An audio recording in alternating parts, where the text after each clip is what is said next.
When the world goes quiet, some voices still remain. Not every soul finds peace when the clock strikes 12. There are stories hidden in the shadows, whispers drifting between the living and the forgotten. Some stories linger, some souls don't leave. Welcome to Stillness After Midnight, where every silence tells a story. If you're drawn to the mysteries that stir after dark, the voices that echo when the world sleeps, subscribe now and join us as we listen to the souls who still have something to say, because in the stillness, the truth finally speaks. I should tell you first that I never meant to come here. The story of the cursed village was never on my list of assignments.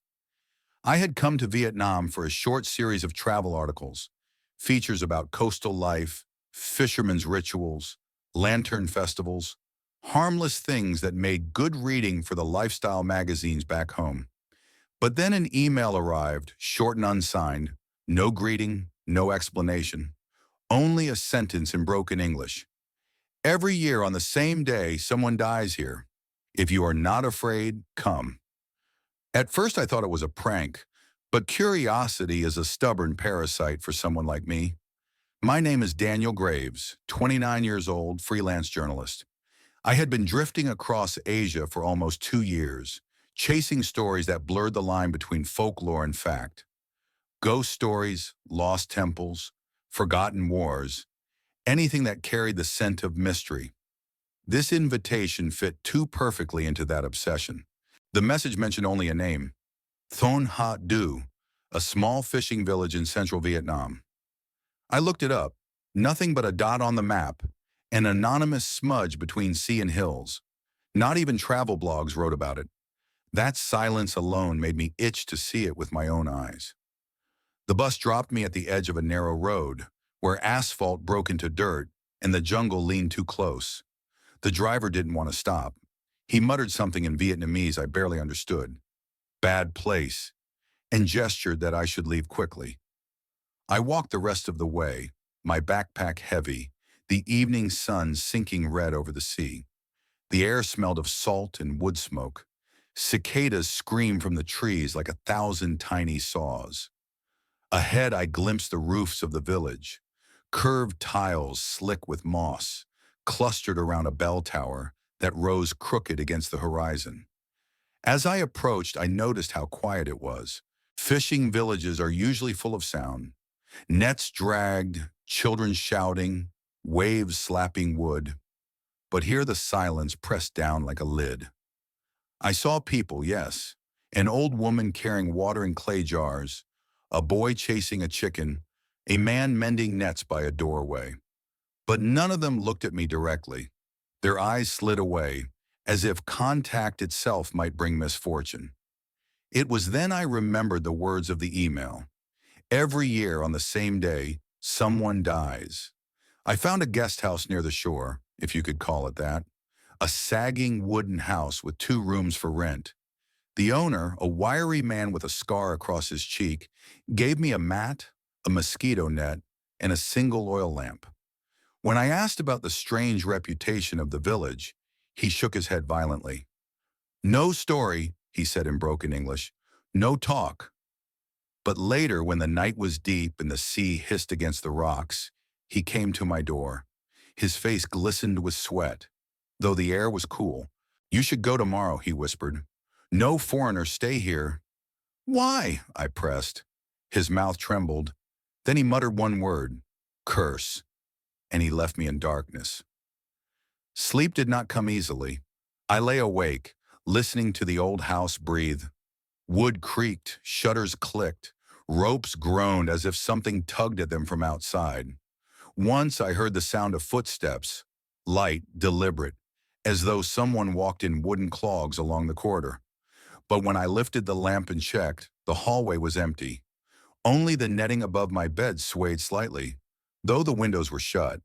The footsteps returned in my dreams. I dream of a figure at the end of a narrow lane, dressed in red, her face hidden behind a funeral veil. She raised her hands slowly, as if beckoning me. Behind her, the sea swelled black and endless, and from the waves rose pale hands reaching upward. I woke gasping, the taste of salt on my tongue. The next morning I walked through the village, hoping daylight would burn away the strangeness. Fishermen were hauling boats onto the sand, their bare feet sinking deep into the wet shore. Women gutted fish with long knives, their movements quick, almost mechanical, the smell of blood mixed with brine. I asked a young man if there was a temple in the village. He nodded reluctantly and pointed uphill. The path wound between houses where red paper charms were pasted on doors. The ink faded, but still legible. Characters for protection, for keeping spirits away. The temple stood small and weathered, roof edges curling like old bark. Lanterns hung dim in the shadows, unlit though the interior was dark. I stepped inside and the air smelled of incense and rain-soaked stone. An old man knelt before the altar, murmuring prayers. His back was bent, his hair white. When he turned, his eyes were clouded but sharp. "You are not from here," he said in clear English. His voice rasped like bamboo rubbed together in the wind. "No," I admitted. "I'm a writer. I heard stories." He regarded me a long time. "Stories bring you. Stories keep you." I asked him about the curse, about the deaths that returned each year. He did not answer directly. Instead, he tapped the floor with a knotted cane. "Every year the drum of mourning beats, same day, same hour. The sea remembers." "What does it remember?" and I asked. The old man closed his eyes. "A grave broken, a promise betrayed. The dead have long patience, longer than the living." When I left the temple, clouds had thickened over the sea. The tide hissed louder, licking hungrily at the shore. I thought of the footsteps in the night, of the woman in red from my dream, and I felt a chill despite the heat. That evening, as I sat by the window of the guest house, the villagers lit oil lamps outside their doors. Flames wavered against the dark like fragile souls. From somewhere distant, a drum began to beat, slow, steady, like the pulse of the earth itself. I realized then that the old man's words were not metaphor. The morning drum was real, and it echoed across the village as though the ground itself remembered. And as I listened, I could not escape the sense that the rhythm was not simply marking time. It was counting down. When morning came again, the sea was gray and restless. A pale mist clung to the horizon, blurring the line between water and sky until both seemed to dissolve into one another. I walked along the narrow lanes of Ha-Du, notebook in hand, determined to see more, to record what this place would not tell me directly. The villagers avoided me as they had before. Their gazes slipped past mine as if they were afraid of what might be reflected back. An old woman carrying a basket of clams pulled her shawl tighter and crossed the lane rather than brush his shoulders with me. A group of children chasing each other near the well fell silent when I approached, then scattered like startled birds. It wasn't hostility I felt, not exactly. It was fear, raw, unspoken, and directed not just at me, but at everything I represented. Intrusion, disturbance, questions that might awaken something better left sleeping. The village itself was older than I expected. Many of the houses were built from weathered wood, their tiled roofs sagging beneath the weight of moss. Lattice windows rattled faintly in the wind. Each doorway bore some kind of charm or talisman. Red slips of paper with ink characters, sprigs of dried herbs tied with twine, strings of shells hung like rattles. The air smelled of brine and mildew, overlaid with incense that clung to my clothes long after I passed the shrines. There was a pond near the center of the village, ringed with broken stone statues. Once they must have been guardians, lions, warriors, robed figures, but erosion had blurred their faces into grotesque masks. Water bugs skimmed the surface, disturbing the reflection of the sky. I leaned closer and thought I saw shapes moving beneath the water, shadows too large to be fish. But when I blinked, the pond was still again. I spent the afternoon speaking to whomever would answer me, though most replied only with silence or evasive mutters. Finally, a man named Bean, a fisherman with arms rope-burned by years of nets, agreed to talk, though he made me promise not to record him. We sat on the edge of the beach where boats lay overturned like the ribs of dead animals. "You ask about death," he said, his eyes fixed on the horizon. "Here, we do not call it death. We call it return." "Return?" I echoed. He nodded. "Every year, same day, same hour, one person goes. Always someone from here. Sometimes young, sometimes old, but always one." "And why?" Ben spat into the sand. "Because of the grave. Because of greed long ago. The sea does not forget." His words carried the same rhythm as the old man's in the temple. A grave broken. The sea remembers. I pressed for more, but he shook his head violently, as though speech itself might draw the curse closer.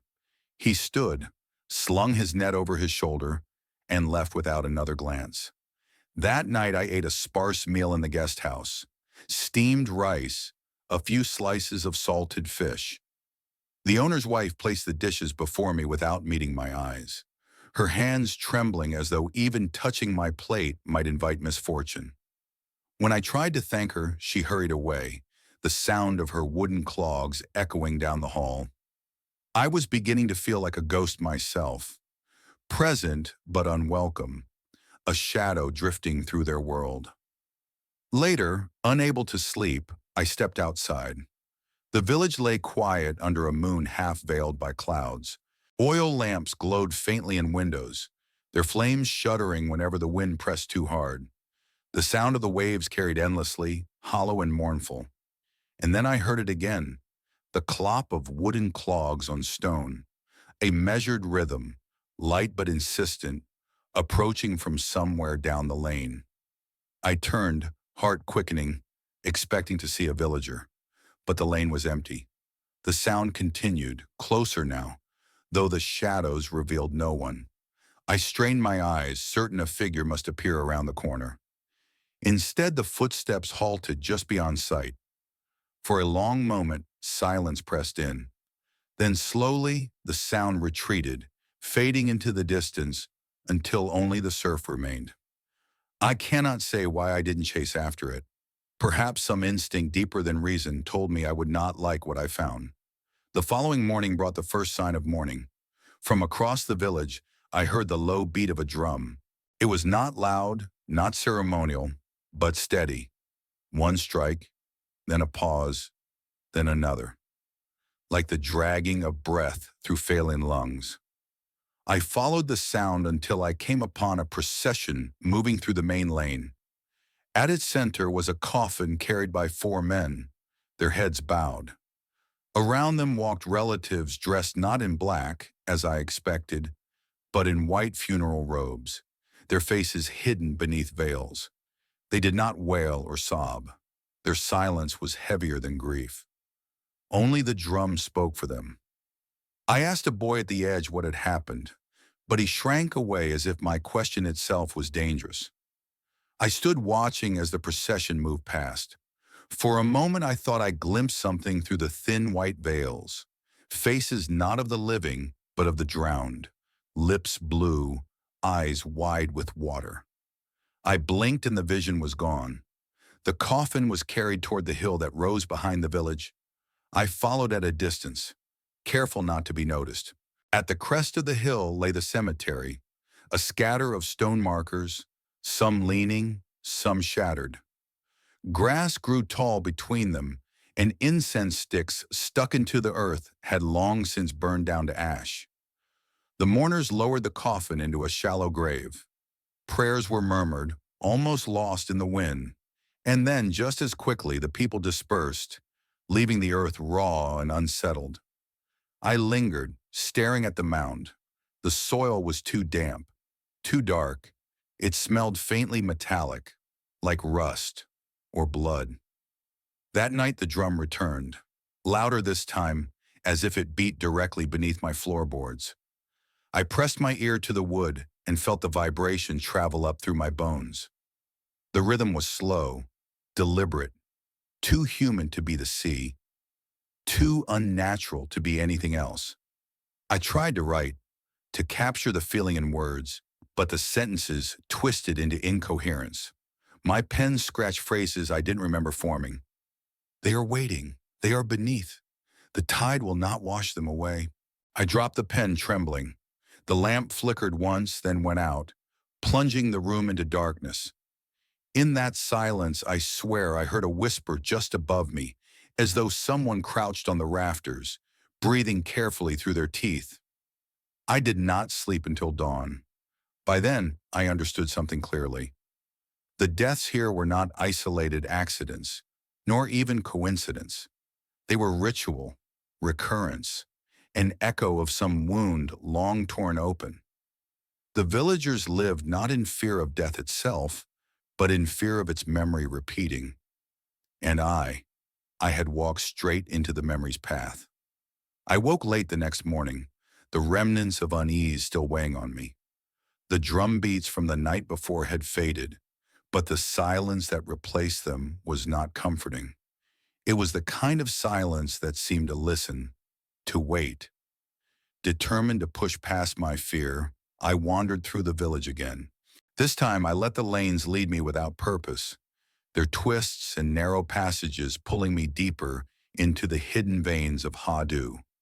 Chickens scratched in the dirt, laundry hung limp in the humid air, and yet beneath the ordinary surface lingered a tension, as though every wall, every shuttered window, was holding back a secret.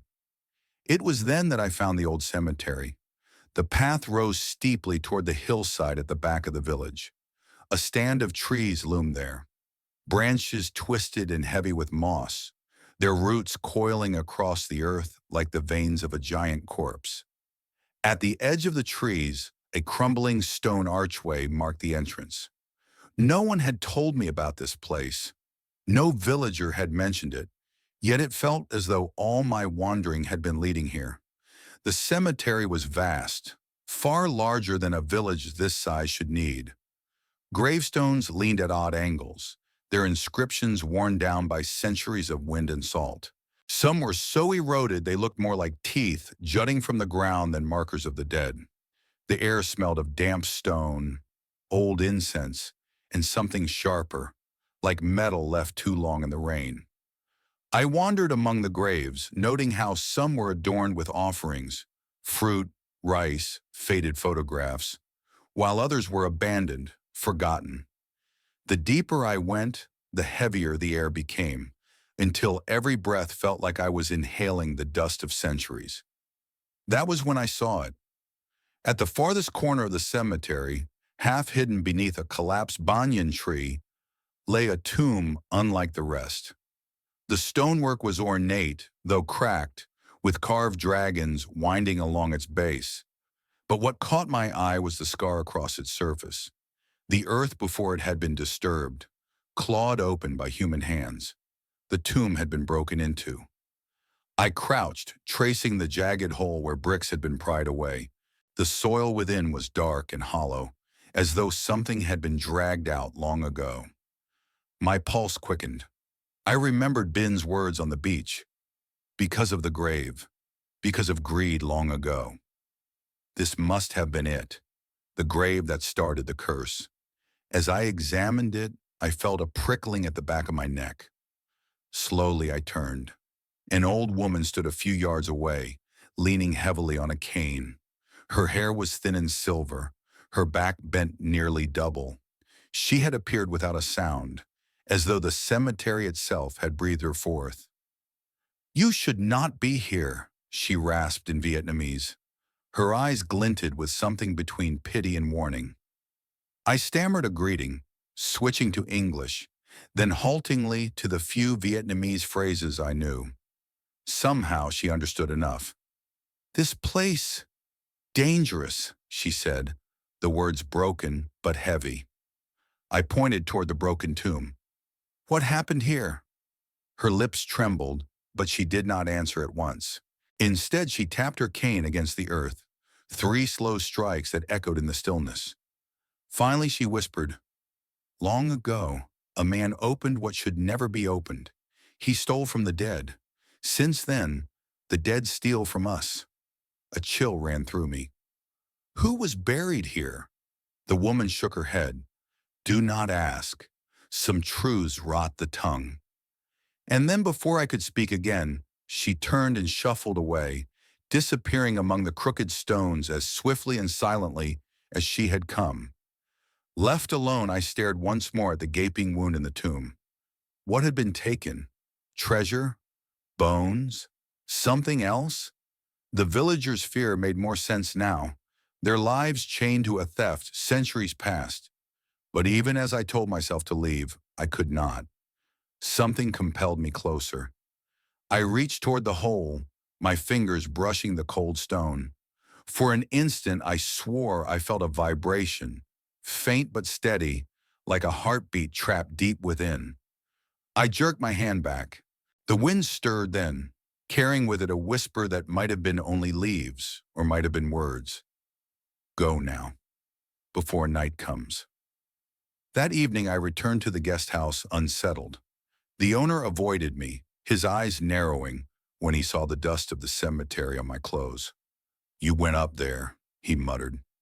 It was not a question. I admitted it, and his face tightened with fear. No good comes from that place, not for you, not for us. When I asked him why the tomb had been broken into, he only shook his head violently, lips pressed thin, and refused to speak another word. The night was restless. Rain began to fall, drumming softly against the roof.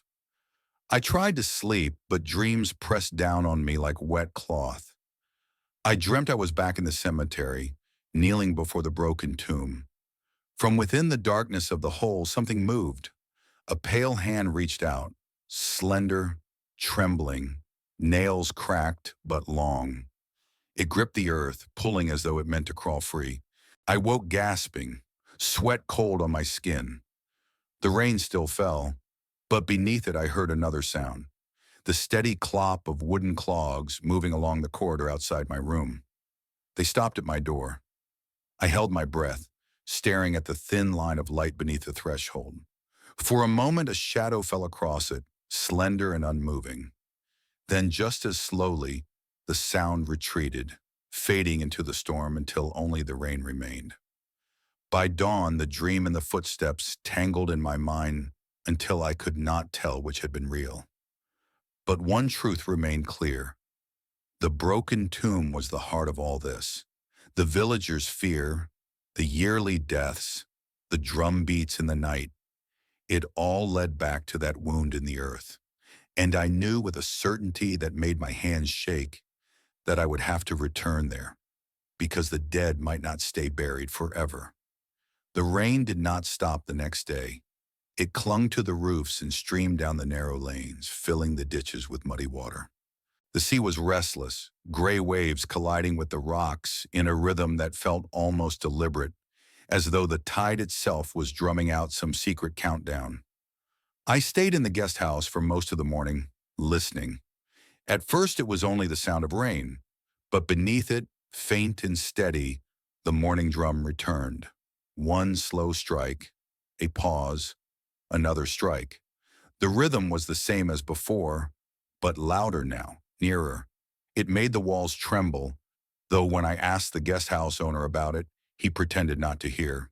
He waved me off angrily, muttering words I couldn't catch, then stormed outside as though running from his own silence. That was when I realized, today must be the day. By noon, the village had grown unusually quiet. Doors were bolted, windows shuttered, smoke curled from chimneys, but no one lingered in the streets. It was as if the entire community had retreated into itself, bracing for something inevitable. I wandered aimlessly, notebook in hand, until I found myself near the pond at the village's center. There, through the mist of rain, I saw movement, white cloths fluttering. A procession was forming again, just as I had seen before. But this time, the death was not a story whispered by others. It was happening before my eyes. The body was carried out from a small house near the shore. wrapped tightly in a shroud. 4 men bore it on their shoulders, their steps deliberate, as if guided not by their own will, but by the weight of tradition. Women followed, faces veiled in white, their silence heavier than any cry. The drum beat in time with their steps. One strike, pause, another strike. I joined at a distance, careful not to intrude. Yet even from far back, I felt the heaviness pressing in, as though each beat of the drum sank into my chest, matching the rhythm of my heart. We wound through the narrow lanes, past houses with doors sealed tight. No one emerged to watch. It was as though the village itself wanted to deny what was happening, wanted to let the ritual pass unnoticed. When the procession reached the hilltop cemetery, the rain fell harder. The mourners stood in silence, their robes plastered to their bodies, white fabric turning translucent, ghost-like. I craned my neck, trying to glimpse the body as they lowered it into the earth. Just for a moment, the shroud slipped, and I saw a hand, pale, fingers curled unnaturally tight, nails darkened as though waterlogged. The image struck me with a jolt. I had seen such hands before, in photographs of drownings, of sailors pulled from the ocean days after vanishing. But this death had not come from the sea, or had it? As the grave was filled, the drumbeat slowed, then ceased. The silence that followed was worse than the sound, an emptiness that felt like it could swallow the living along with the dead. The mourners dispersed quickly, each hurrying away without a word, leaving the grave mound raw and alone in the rain. I lingered, unwilling to leave, though I knew my presence would not be welcome. Something inside me insisted that, if I stayed long enough, I might understand. I stood there until dusk fell, until the shadows of the banyan tree stretched long across the cemetery. That was when I heard it, the faintest sound like tapping from beneath the soil. 3 soft knocks, then silence. I froze, straining to hear. Again, 3 knocks, this time stronger, more insistent. It was coming from the freshly covered grave.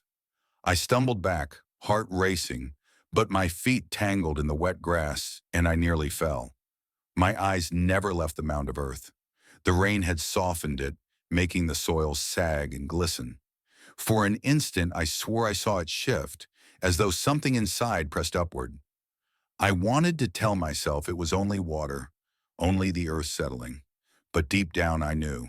This was not simply death. This was repetition. I fled down the hill, the mud sucking at my boots, the rain blinding me.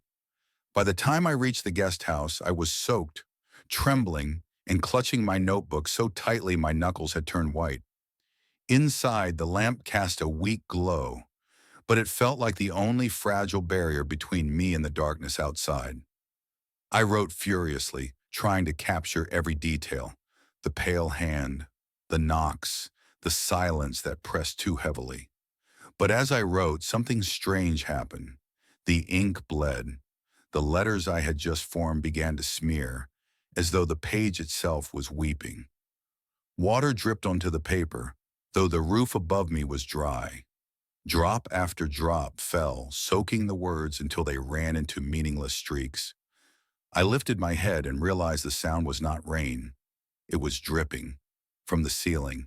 And when I raised the lamp, I saw a stain spreading there, dark and wide as though the floor above, though I knew there was no floor above, was soaked with seawater. That night I dreamt again of the woman in red. She stood at the cemetery gate, her veil clinging wet to her face. Slowly she raised one hand, palm outward, as if pressing against an invisible barrier. I woke before she could move closer, gasping, my throat raw. And though the dream had ended, I could still hear the drum. Not outside this time, inside me. The storm lasted through the night. Wind rattled the shutters and the ocean roared as though it were clawing at the shore, hungry to swallow the village whole. I barely slept. Each time I closed my eyes, I saw the red veil dripping with rain, clinging to her face. obscuring her features. Yet no matter how hard I tried, I could never imagine what lay beneath. At dawn, I stepped outside. The air was heavy with salt and damp earth. Villagers moved quietly along the lanes, their eyes avoiding mine. Even the children who had once followed me with curiosity now slipped into doorways when I passed. It was as if I carried a shadow with me, one they could all see. The morning drum had stopped. Its silence was almost worse, a gap in the rhythm of the village that made everything feel incomplete. I walked toward the cemetery hill again, unable to resist. The grave from yesterday was still there, earth sunken slightly from the rain. No flowers, no offerings, just a mound of mud, dark and soft. But something was wrong. At the base of the grave, where the water had pooled, the soil had parted slightly, leaving a narrow gap. And in that gap, strands of hair protruded, long, black, glistening. I knelt before I realized what I was doing. My hand reached out, trembling, drawn as though the hair itself called to me. Just as my fingers brushed it, a voice whispered behind me, "You shouldn't touch her." I spun around. A woman stood by the old banyan tree, dressed not in mourning white, but in faded indigo, the color of the sea. Her face was lined, her eyes dark with exhaustion. She stared at me as though she knew me already, as though she had been waiting. "Who are you?" I managed to ask. Her gaze shifted to the grave. "You saw it, didn't you? The knocking." I felt my stomach tighten. You heard it too." She didn't answer at first. She only walked slowly to the mound, squatted, and pressed her palm against the wet earth. Then almost inaudibly, she murmured words in the local dialect, prayers perhaps, or warnings. When she looked at me again, her eyes were wet. "She's not at rest," the woman whispered. "None of them are. Every month the sea calls for one of us. The dead return. The living pretend not to see. That's how the village survives." Her voice dropped lower, almost to a hiss. "But you are not from here. She will follow you." The wind shifted then, carrying the faintest scent of salt and rot. My heart pounded, and I turned back to the grave. The hair was gone. The gap closed, as if the earth itself had swallowed the evidence. When I looked again toward the banyan tree, the woman in indigo had vanished. Only the echo of her words remained. "She will follow you." That night I tried to leave the lamp burning. I thought the light might keep the shadows at bay. But near midnight, the flame guttered and died, smothered by some unseen breath. The room fell into darkness. At first I heard only the rain. Then faintly, the tapping began. Not from the ceiling this time, from the walls. 3 knocks. Silence. 3 knocks. I pressed my ear to the plaster. The sound moved, traveling along the wall like something crawling inside it. I backed away, heart racing. That was when I saw it. The veil. It hung in the corner of the room, crimson against the pale wall, suspended as though an invisible figure wore it. Slowly it began to sway, though there was no wind. My throat closed. I couldn't scream. I couldn't move. The veil lifted slightly, revealing the shape of a mouth beneath. Lips that did not part, but curved into something too wide, too unnatural. Then in a voice that was both inside my head and echoing through the room, she spoke. "Did you hear me knocking?" I don't remember what happened after that. When I woke, it was morning. My notebook lay open on the desk, pages filled with words I did not remember writing. The ink was smudged, the handwriting jagged. I read, "She drowned but did not die. She walks but does not breathe. She knocks and you must answer." The words repeated, line after line, scrawled until the page tore. My hands shook as I turned the pages, each filled with the same message. By the last sheet, the letters had twisted into spirals, circles drawn over and over until the paper was nearly black. I had no memory of writing any of it. Later, when I left the guest house, I saw the villagers gathered at the pier. Another body had been found, This time a fisherman, his face bloated, his eyes wide open as though staring at something only he could see. The women in white began their silent procession again. The drum returned, slow and heavy, echoing in my chest. But this time, I saw her among them, the woman in red. She moved between the mourners, yet none of them seemed to notice. Her veil dragged along the wet ground, leaving a dark streak behind.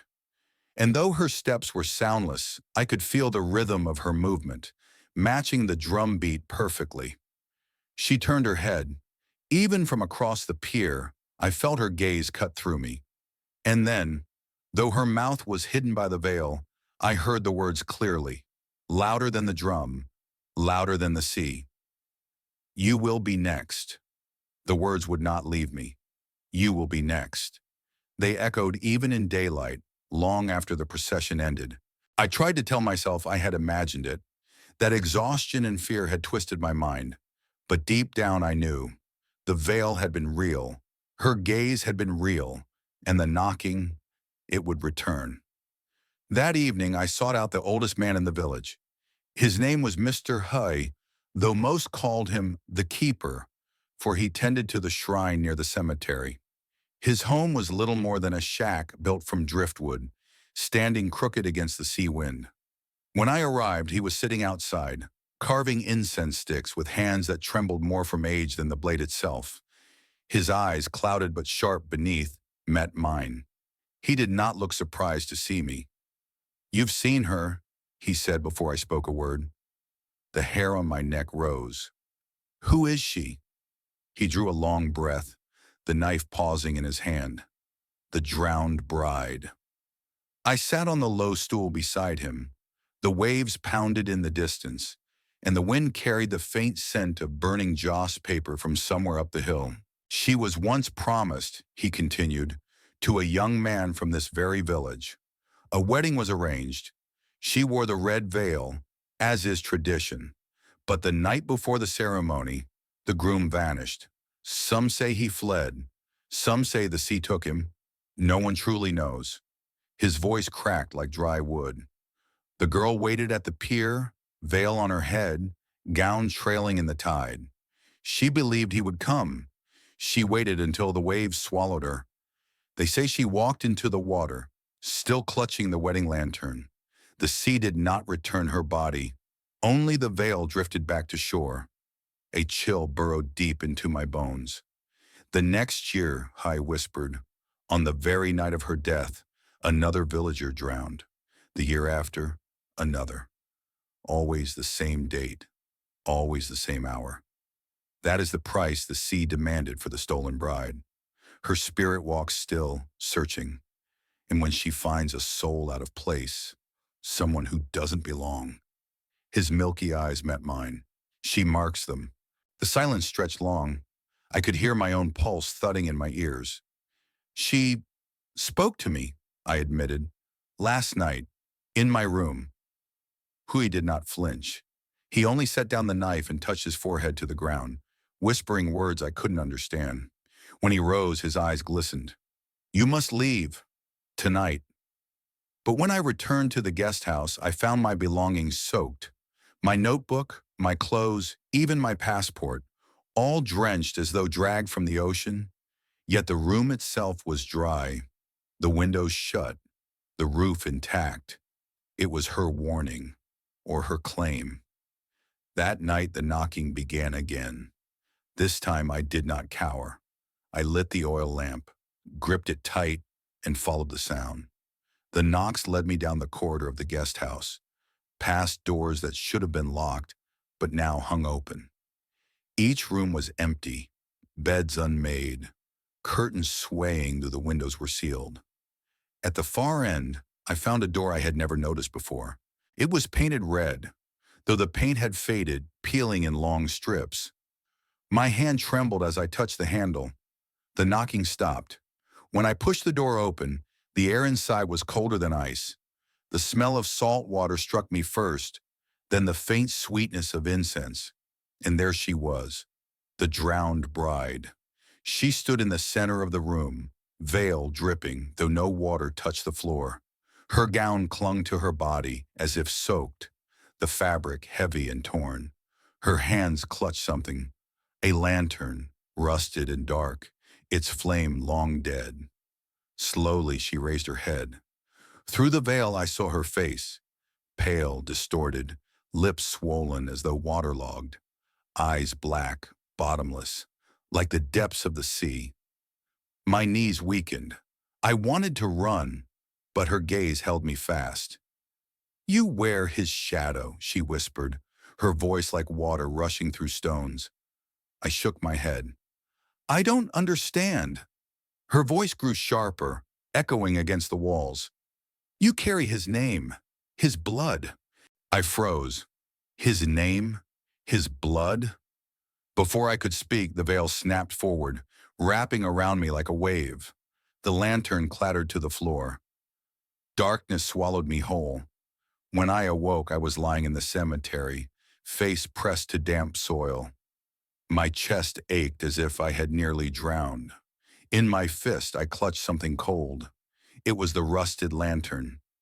I stumbled back into the village at dawn. The streets were empty, save for a few fishermen preparing their nets. Yet when they saw the lantern in my hand, they froze. Fear clouded their eyes and they crossed themselves in silence before retreating into their homes. By the time I reached Hui's shack, he was waiting for me at the threshold. He did not ask what had happened. He only looked at the lantern and wept. "You cannot escape now," he said hoarsely. "She has chosen you. You are bound to her fate." That night I sat by the oil lamp, listening to the ocean breathe. My pen scratched against the page, though my hand felt no longer my own. I wrote her story, the bride who drowned, the veil that returned, the curse that claimed one life each year. Yet as I wrote, new words slipped in, not mine. The groom was taken. The groom was hidden. The groom was betrayed. His kin will pay. The ink bled across the page, forming shapes that twisted into waves, faces, and eyes. And then, at the bottom of the page, a single line appeared, though I swear I never wrote it. "You carry his shadow. You are the debt." The truth struck me like lightning. Somewhere in my bloodline, perhaps generations back, was the missing groom. A man who vanished, leaving his bride to drown. His cowardice had birthed the curse, and I unknowingly had walked into the very village he had damned. The veil was never random. The curse had waited for me. The lantern sits on my desk as I write this. Rusted, silent, its frame bent with age and salt. No flame has burned inside it for decades, maybe centuries. Yet I cannot look away. It watches me. Even now, with the oil lamp lit, I feel the lantern breathing, as though the iron itself remembers the sea. Each time the wind rattles the shutters, I imagine it whispering, waves rushing, a woman calling from beneath the tide. I tried to leave it outside the guest house once. I carried it to the cemetery, placed it by the banyan tree, and walked back quickly, almost running. But when I opened my room door, there it was on the table, dripping seawater. The pages of my notebook were soaked again. Mr. Hui came that morning, uninvited, his face gray as stone. He saw the lantern, and his shoulders sagged. "She gave it to you," he murmured, voice hollow. "You cannot discard it. The lantern is her heart, her curse. It will follow until it burns once more." I stared at him, throat tight. "Burns? But it's broken." His gaze pierced me.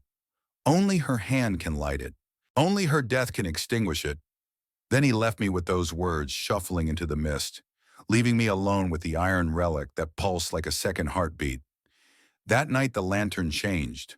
As the oil lamp dimmed, the rusted frame glowed faintly, a dull red, as though embers smoldered within. Shadows crawled across the walls. Shadows not mine. They twisted into shapes, veils, waves, faces gasping for breath. And then a light bloomed. Not fire, but a pale, watery glow, like moonlight trapped in glass. The lantern had awakened. The room dissolved around me. I was standing on the pier, though I had not moved. The sea writhed black beneath a stormy sky. A woman in red stood at the edge, veil whipping in the wind. Her hands clutched the lantern, the same one now in mine. I heard her sobbing, soft at first, then rising into wails that tore through me. "He promised me," she cried. "He swore on his blood." Her voice cracked like wood splintering. "But he ran." He left me to the sea.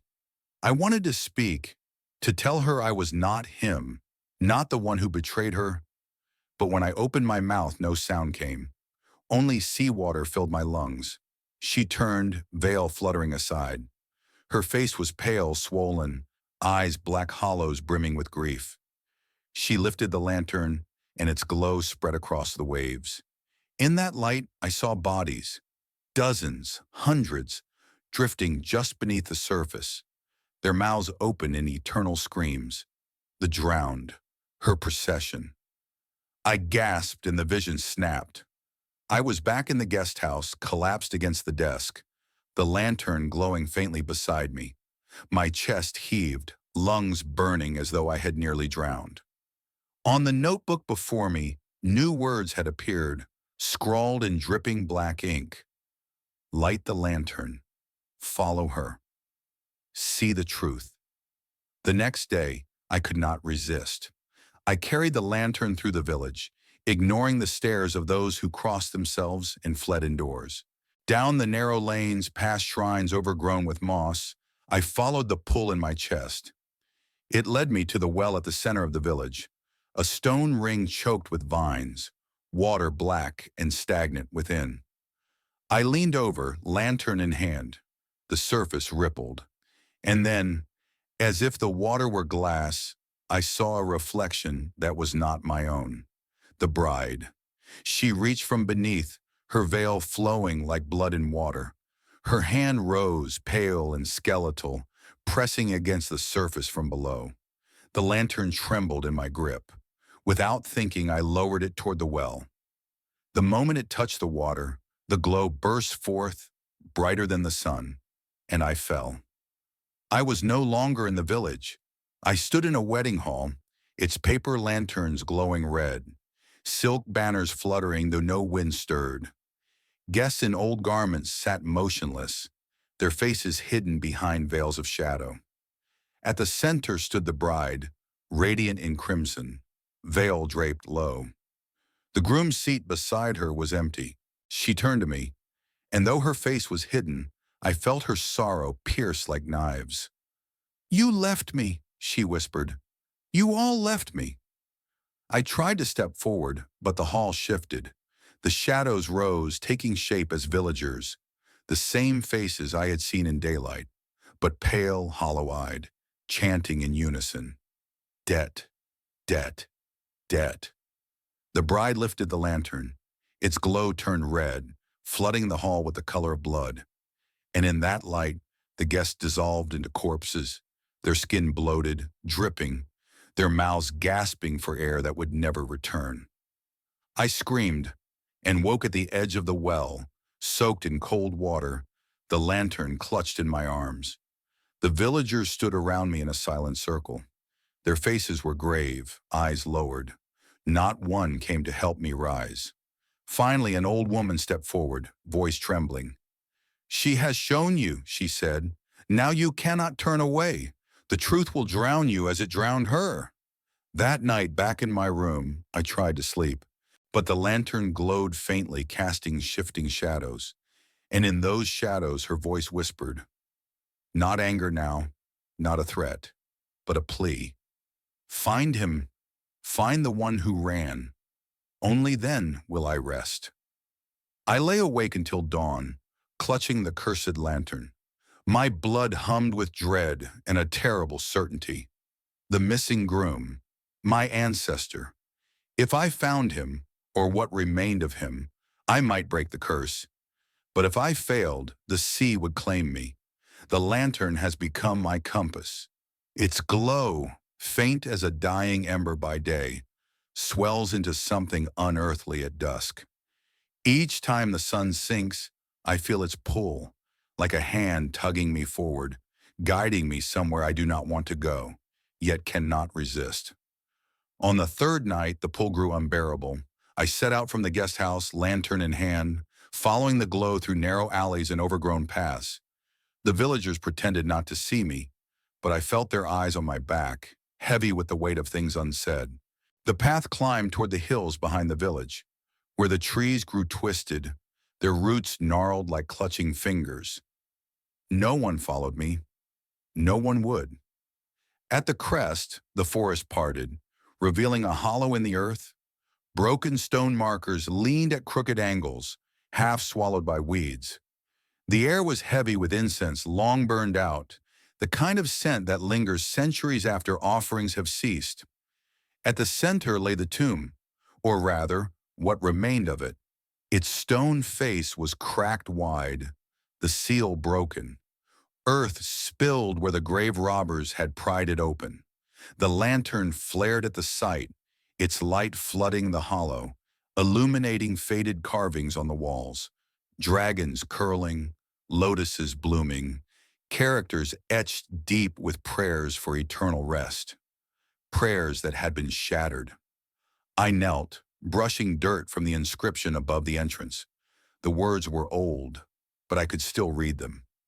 Here lies Tran Doi, son of the sea, bound by oath to his bride. Oath. My stomach clenched.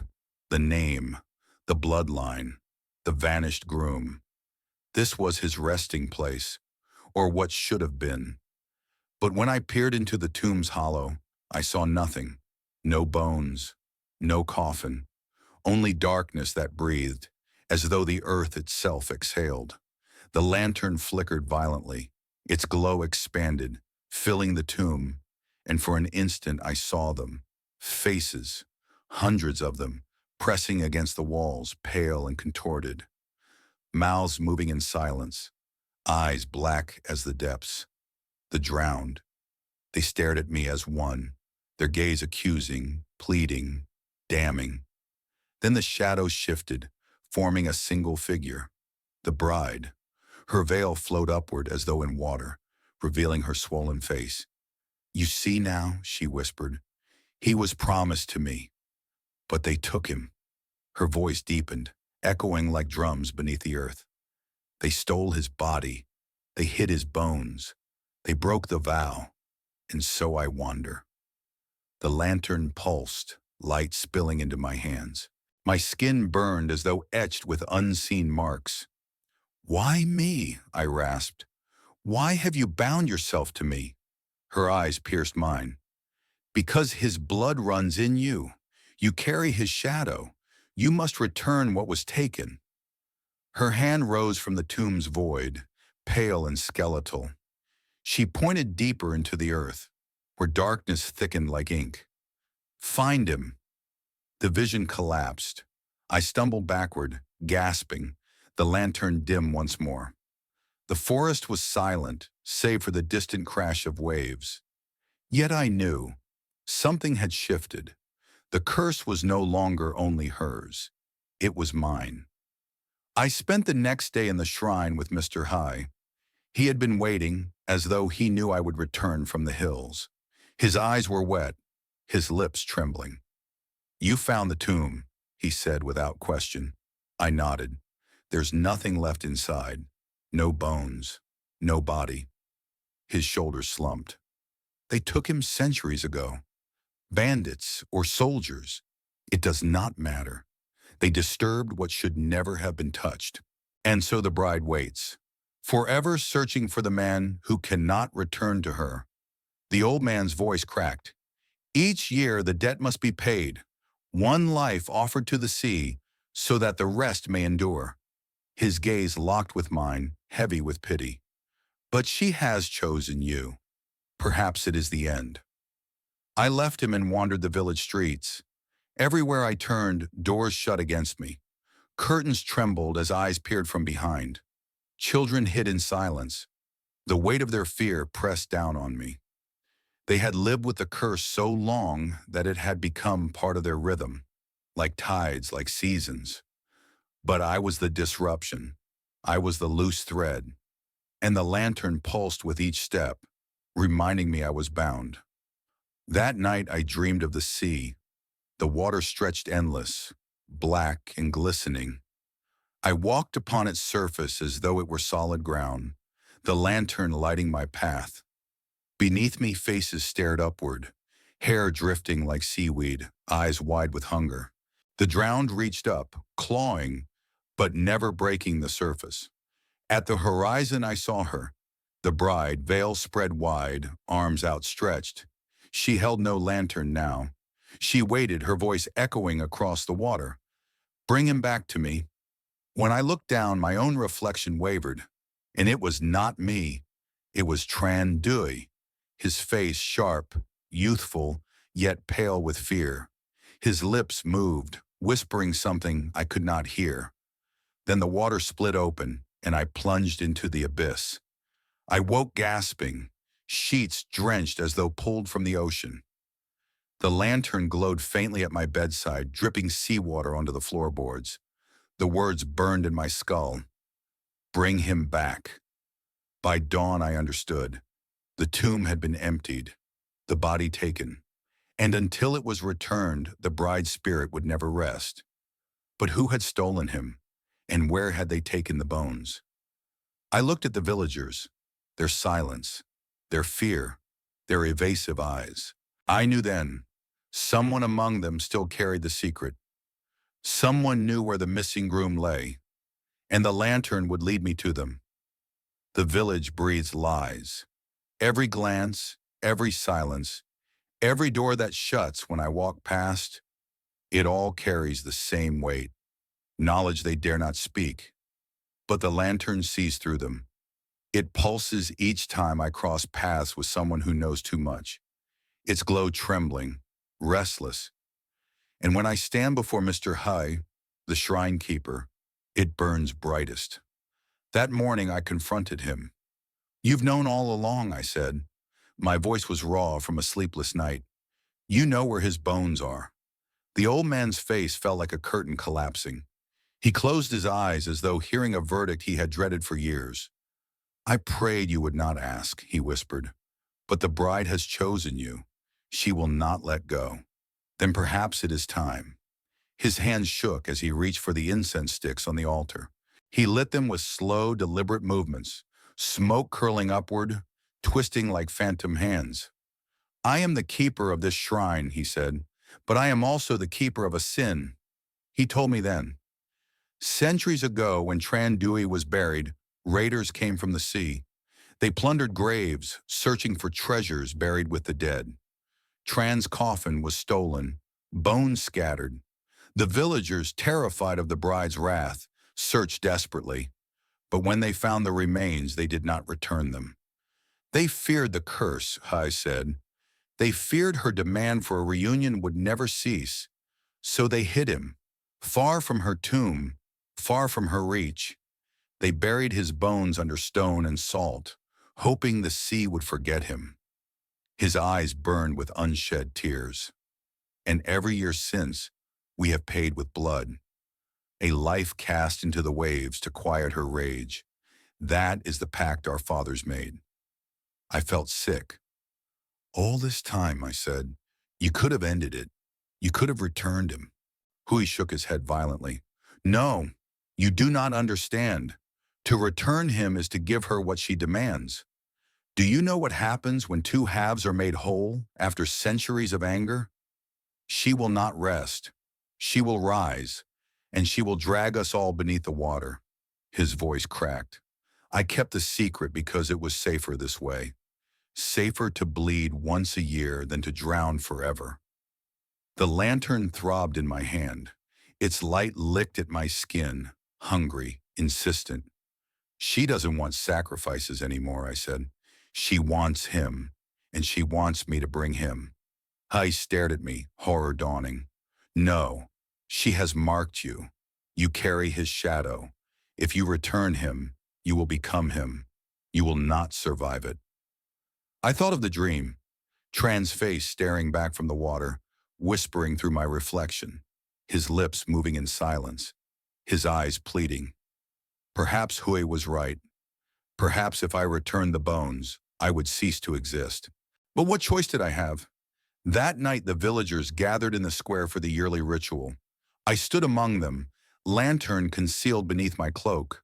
Drums pounded low and hollow, echoing like heartbeats.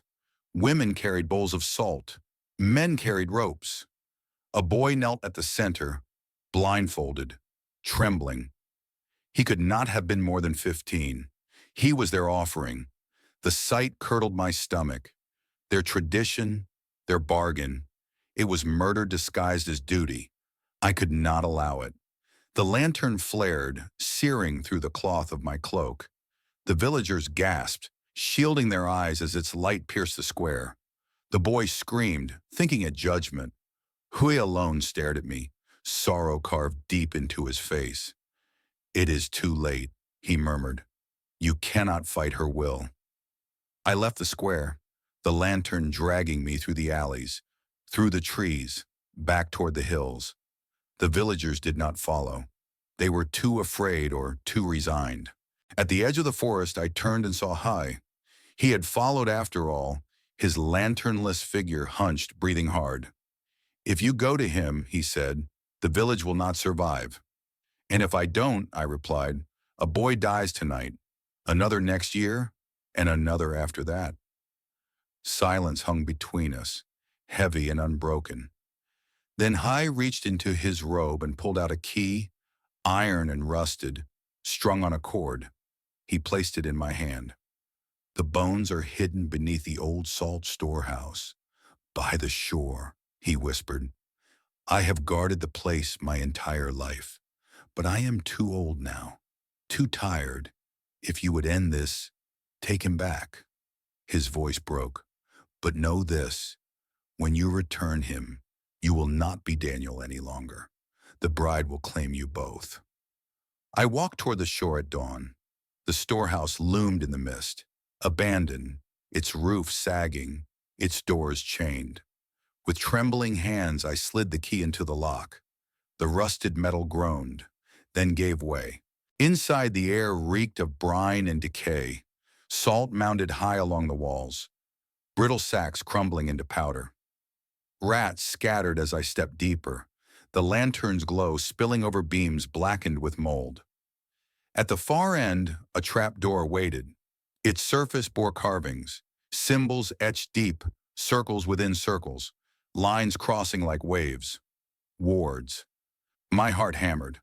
I knelt, brushing the salt away, and lifted the door. The stench hit first. Old earth, damp and sour, the smell of something hidden too long.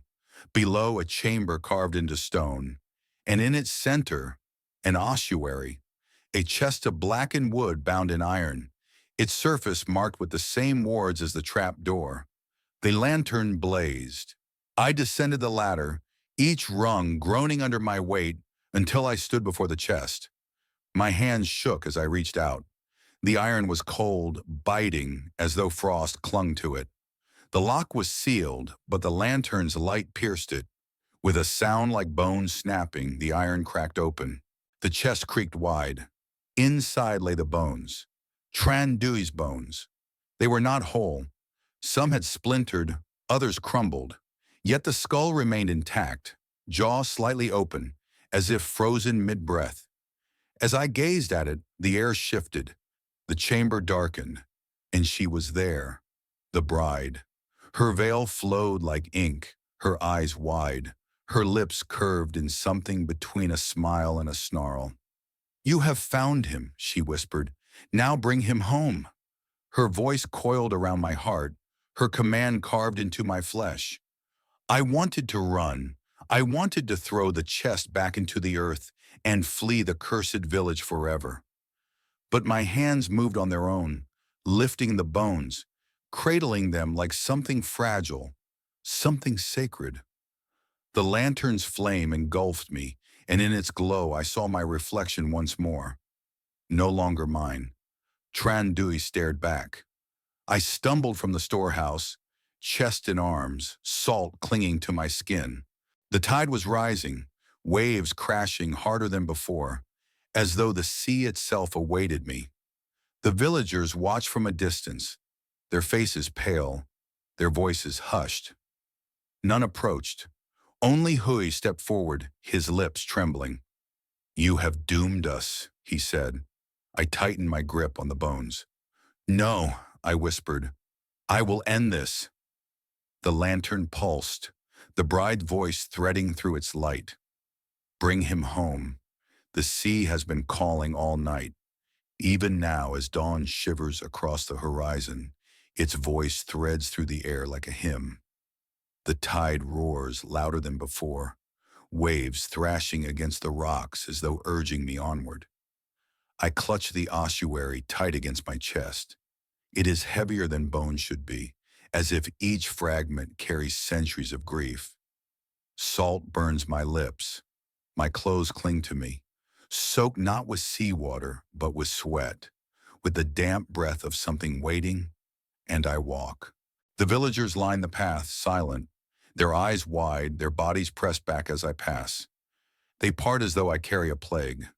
Perhaps I do. Mothers shield their children's faces. Men avert their gazes. Some whisper prayers beneath their breath, their words dissolving into the wind.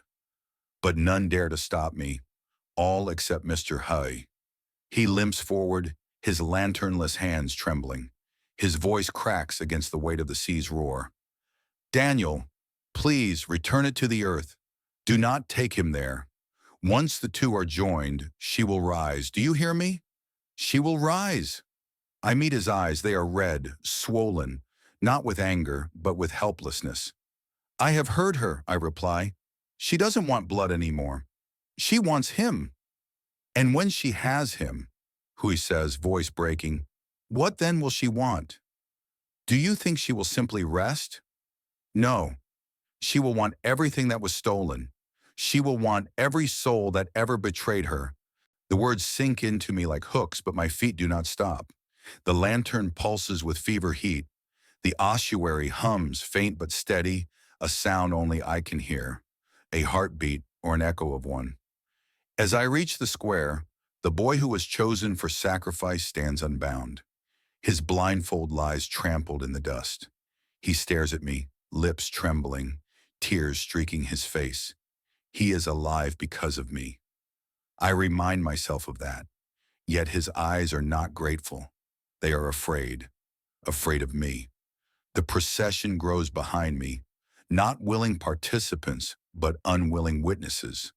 The entire village trails me at a distance, whispering, gasping, clutching charms and amulets.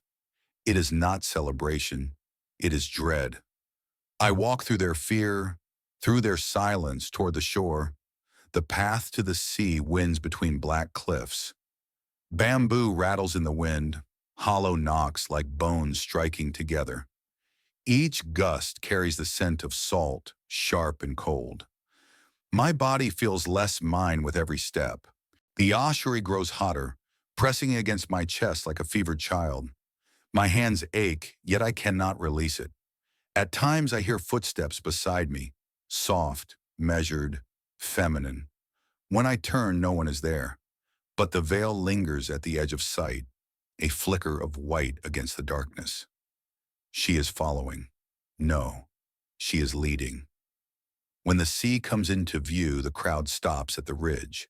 None dare descend. The beach below rise with foam. The tide has risen too high for mourning, waves clawing hungrily at the sand. The air is colder here, the kind that bites into bone, the kind that feels borrowed from another season. I descend alone. Each step down the cliff feels steeper than it should be, as if the ground stretches, drawing out the distance. My breath grows shallow. My vision blurs. Still, I do not falter, because the bride is waiting at the water's edge. Her figure is unmistakable now, veil drifting, sleeves trailing like seaweed, her body half shadow, half mist. She does not move, yet the waves rise at her feet, bowing to her presence. She tilts her head when I approach, and though her face is hidden, I feel her eyes burn through me. "You have carried him far," she whispers. Her voice does not come from her lips, but from the tide, from the salt on my skin, from the marrow in the bones I hold. Now give him to me. The ossuary thrums in my arms. Its hum grows louder, pressing against my chest, shaking my ribs. I fall to my knees, the sand swallowing me. Tell me, I manage, my voice cracking, when I give him to you, will you stop? Will the deaths end? Her veil shivers in the wind. For a moment, silence. Then, laughter. It is not cruel. It is not kind. It is the laughter of someone who has waited too long, who no longer remembers the shape of mercy. End? She whispers. No, this is the beginning. Her words shatter me. My stomach twists. The weight of the bones is unbearable. The villager's fear echoes in my skull, but I cannot release him. The lantern has bound me. The ossuary has claimed me. And perhaps she is right. Perhaps endings do not exist. The tide surges, swallowing the beach up to my knees. Foam sprays my face, stinging like glass. The ossuary grows so hot I nearly drop it. The bride extends her hands. They are pale, dripping with water that does not fall. Bring him, she commands. Bring him home. The lantern flares once more, its light striking the waves, and in its glow I see him, Tran Doi, standing waist-deep in the sea. His face is mine. His mouth moves with mine. Home, he whispers. My body sways forward. My arms loosen. On the ridge above, voices cry out. The villagers scream for me to stop, to turn back. Some wail, some curse my name. And then Hai's voice, ragged, desperate. Daniel, if you do this, you will never come back. Do you hear me? Never. His words cut through the roar of the sea. But when I turn my head, his face blurs, his figure dissolves into mist. The only faces clear to me are hers and his, the bride, the groom, and somehow myself among them. I wade forward. The waves rise to my waist, then my chest. The ossuary grows lighter, almost buoyant. My arms tremble with release. The bride's hands are close now, inches away, pale and perfect. Her veil lifts in the wind. For the first time I glimpse her face, beautiful and terrible, eyes black as the abyss, mouth curved in a smile that is not joy, but hunger. And in that moment I understand. She does not want reunion. She wants resurrection. The sea is her altar, and I am her priest. Behind me the villagers shriek. The drums from the square pound again, though no one beats them. Thunder rolls across a sky that should be clear. The ossuary splits open in my hands. Bones scatter into the water, carried instantly by the tide. The skull bobs to the surface, its hollow socket staring up at the veil. The bride laughs, and the sea answers. Waves crash, rising higher, higher, swallowing sand, swallowing rock. The villagers scatter up the ridge, their cries fading beneath the storm. Only Hai remains, standing on the cliff, his figure small against the chaos. His arms reach out, not in anger, but in helpless sorrow. Daniel, he cries one last time. I cannot answer. My mouth is full of salt. The lantern bursts into flame, brighter than ever before. Its light swallows me whole, and in its glow, I no longer know who I am. The sea never stopped rising. It swelled and swelled, a beast roused from centuries of sleep. By the time I opened my eyes, the beach was gone. Only the black waves remained, thrashing beneath a bruised sky.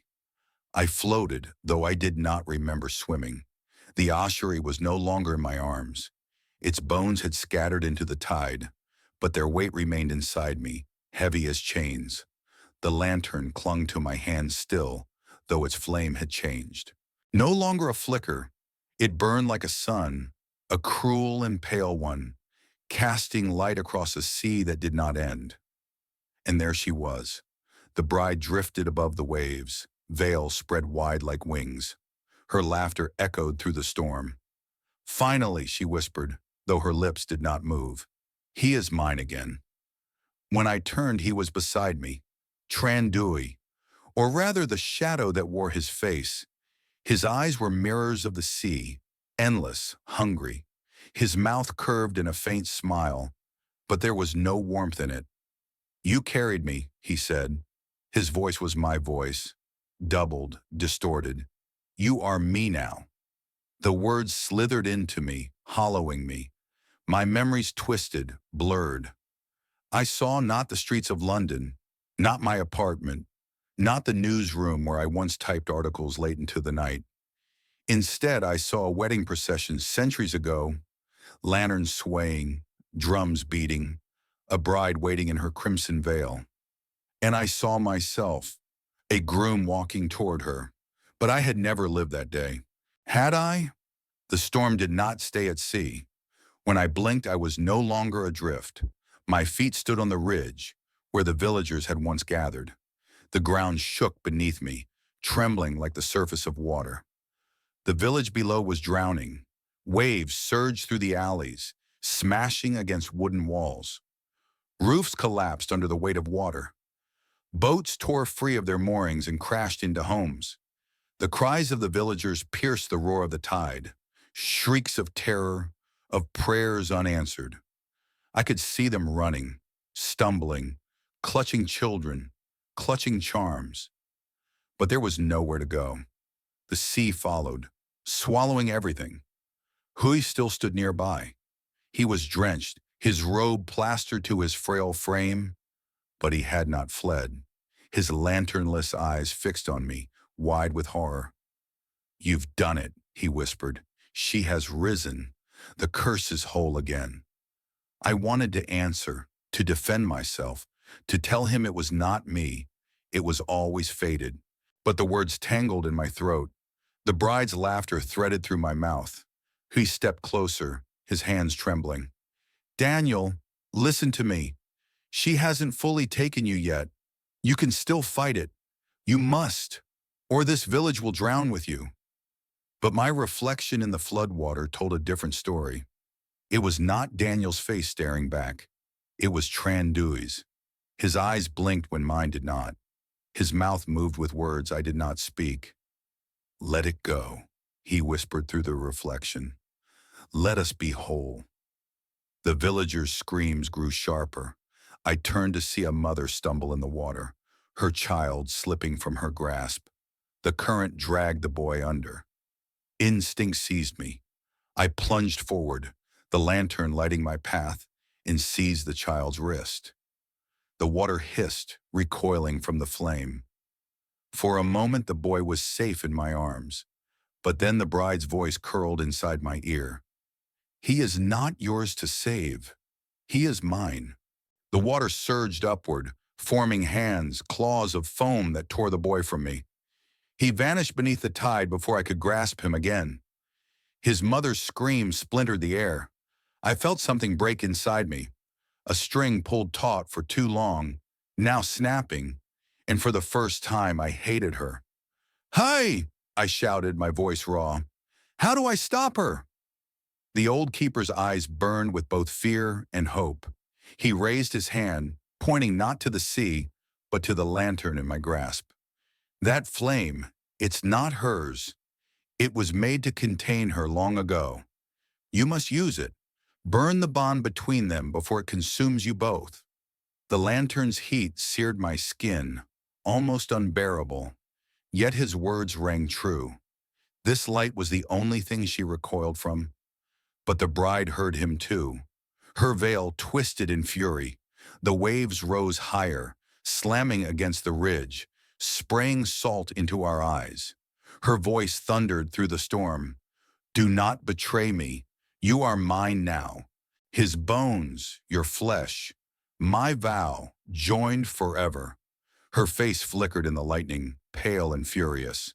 The villagers fell to their knees on the ridge, sobbing, clutching at the ground as if prayer alone could hold it steady. "Forgive us," some cried. "Spare us," others wailed at me. "Monster, you've cursed us all." Their voices blurred together, swallowed by the storm. Only Hui's voice cut clear. "Daniel, choose. Either you let her claim you, or you burn her with the very fire that brought you here. But you cannot walk between. I stared at the lantern. Its flame danced wild, almost gleeful, as though waiting for me to decide. My heart thundered. My body trembled. Behind me, the bride reached out, her veil streaming like tendrils, her voice a hiss in my blood. "Bring him home," she whispered once more. "Do not resist. You were always meant to be mine." The tide surged again, climbing higher, swallowing the first line of houses completely.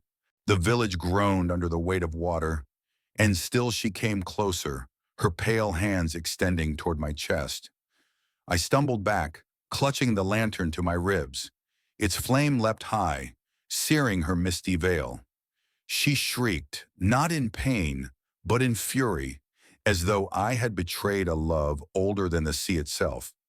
"Daniel," I cried, "now! Burn the bond!" The lantern pulsed, its light spearing into the sky.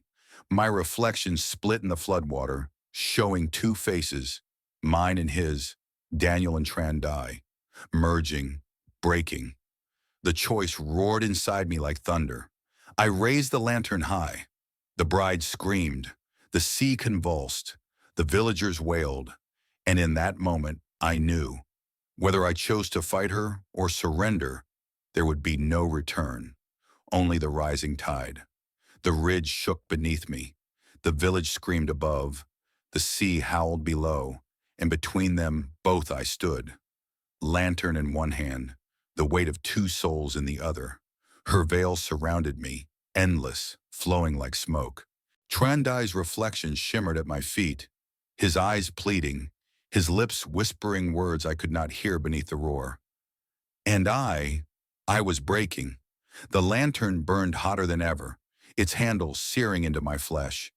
The flame writhed, no longer calm, but alive, desperate, impatient. I knew then what I had meant. This was no simple light. It was a blade, a key, a final choice. The bride's voice filled me. "Do not resist. Do not destroy us. You carried him to me. You are one of us now. Be the groom. Be the vessel. Let us rise together." Her hands reached for me, pale and trembling, not with weakness, but with hunger disguised as tenderness.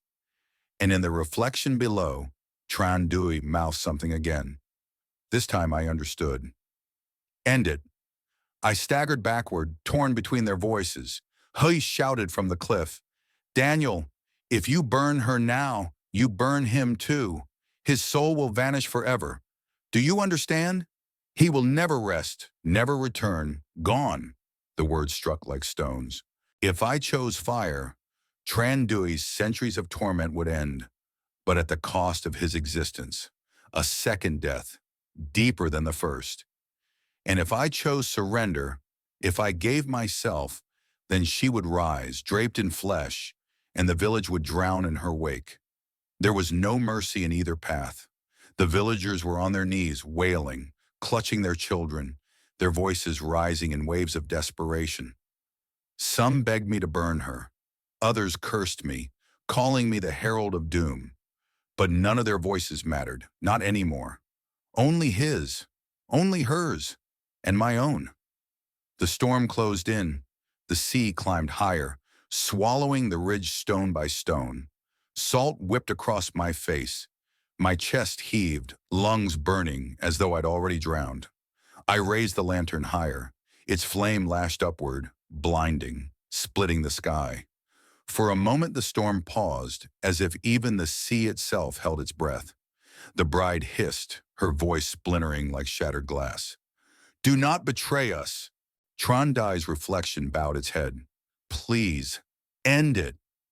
My arms trembled. My heart stuttered. And then I chose. I thrust the lantern into the veil. The flame exploded.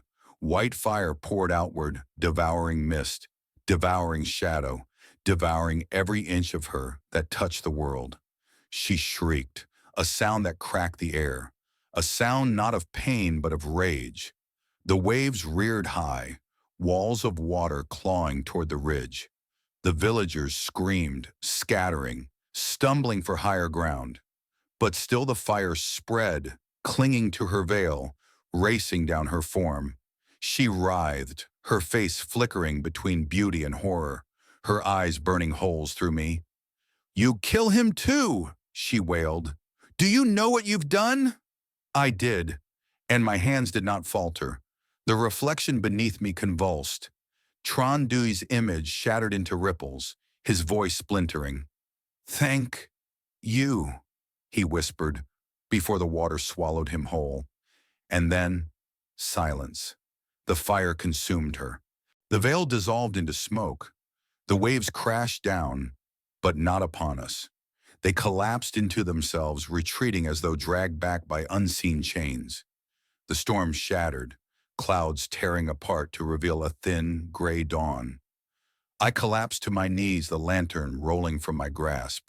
Its flame dimmed, flickered, and finally guttered out. The sea was calm. The curse was gone. The villagers crept from the ridge, their eyes wide, their faces pale. Some wept. Some crossed themselves. None came close to me. Only Huy approached, his steps slow, his shoulders bent. He looked at the extinguished lantern, then at me. "You ended it," he said.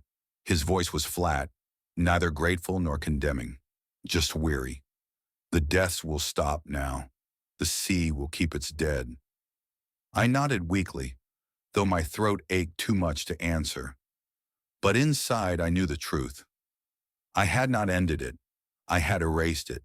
Tran Dui's soul, lost to flame. The bride, burned from existence. A story torn from the earth, leaving nothing but silence. And silence, I feared, could be louder than screams. Days passed. The village dried. The tide returned to normal. Life resumed, at least on the surface. But I did not belong anymore. Children hid when I walked past. Mothers closed their doors. Men lowered their eyes. I was no savior to them, only the man who had bargained with their ghosts, who had carried death in his arms.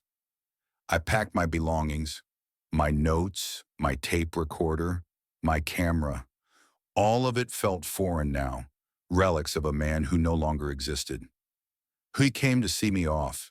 His face was lined deeper than before, carved with exhaustion. "You will not return, will you?" he asked. "No," I said. My voice was hoarse, almost someone else's. He nodded. "Perhaps that is best. Some stories are not meant to be carried beyond their graves." When I left the village, the road behind me stretched long and empty. The sea lay quiet at my side, its surface smooth as glass. But sometimes when the wind shifted, I thought I heard laughter beneath the waves. Not hers, not his, mine. And in that moment I wondered if I had truly destroyed them, or if I had only buried them inside myself, waiting to rise again. That night, in the guest house of a town far away, I dreamt of the lantern. It sat on a wooden table, unlit. But as I stared, its wick glowed faintly, like an ember refusing to die. And from the corner of the room, a voice whispered, soft as silk, gentle as the tide, "Bring him home." I woke with salt on my lips. The curse is gone. The village is safe. That is what I tell myself. But the sea never forgets, and neither do I. Thanks for watching the whole video. Please give me a like and subscribe to the channel to watch more interesting stories.